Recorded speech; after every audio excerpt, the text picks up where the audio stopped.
Bonjour à toutes et tous, je m'appelle Caroline Dufresne, je travaille pour Princesse Tam Tam depuis 15 ans, responsable de la boutique à Montpellier-Jean Moulin et responsable boutique itinérante depuis 2 ans.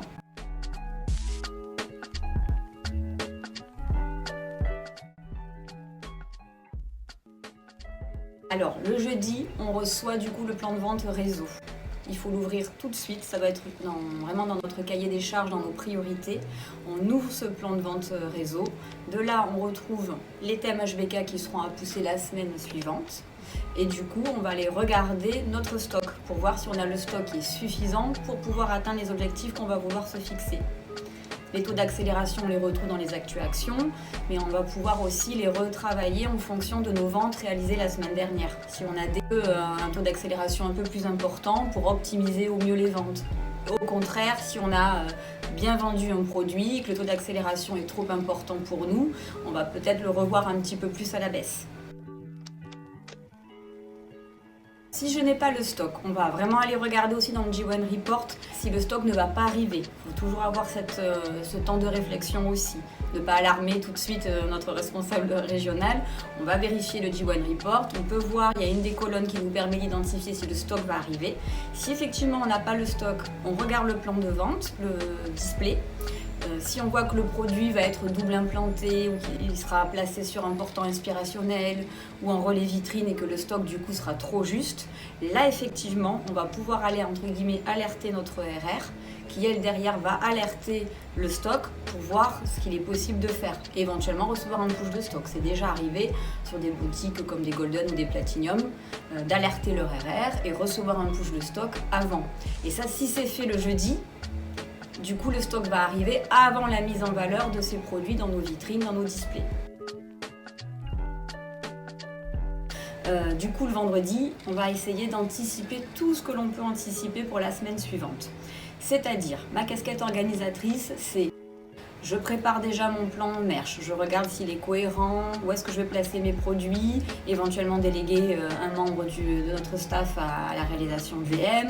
On va peut-être pouvoir prévoir tout ce qui est stimage des produits, anticipation des portants inspirationnels, anticipation des mannequins. Donc voilà, on stime, on prépare tout, on met tout en réserve, tout est préparé. On peut même préparer les prix vitrines, les prix mannequins. Tout ce qui peut être anticipé sera un gain de temps pour tout le monde et pour votre équipe.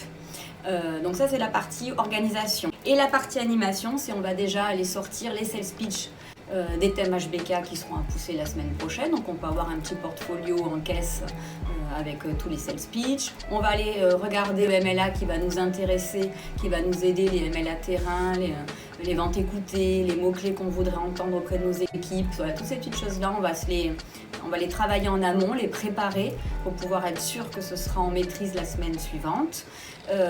Et on va préparer les thèmes HBK avec le plan de vente. Donc le nombre de pièces à aller vendre sur un thème global. Donc on va prendre l'exemple de nuances. On a 40 nuances à vendre. On voudrait sur la forme 195 en vendre 22.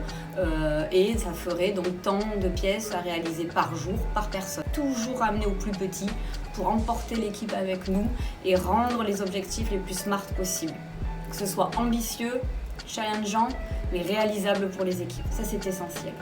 On reçoit dans les actions pareil le pourcentage de contribution de chaque segment, mais ça aussi il est à adapter en fonction du potentiel du point de vente. Donc effectivement une ville côtière, si la contribution bain est de 19%, c'est le cas oui 14 chez Princesse Tam Tam, et ben, si on est à Montpellier par exemple, on va aller peut-être chercher plutôt une contribution à 25-30%, parce qu'il y a un potentiel plus important sur cette ville-là.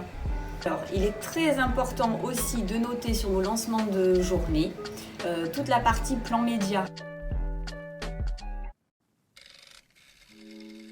Il est important de noter tel jour, campagne Instagram sur tel produit, campagne Facebook, vitrine, enfin voilà, tous les événements communication, merchandising ou un email qui est envoyé aussi aux clients. Tout ça, il faut que ce soit noté sur le lancement de journée, comme ça l'équipe est au courant. Et quand quelqu'un revient avec son smartphone ou vient en nous disant j'ai reçu un email, l'équipe est au courant de quel produit la cliente parle. Et du coup, on va directement montrer le produit.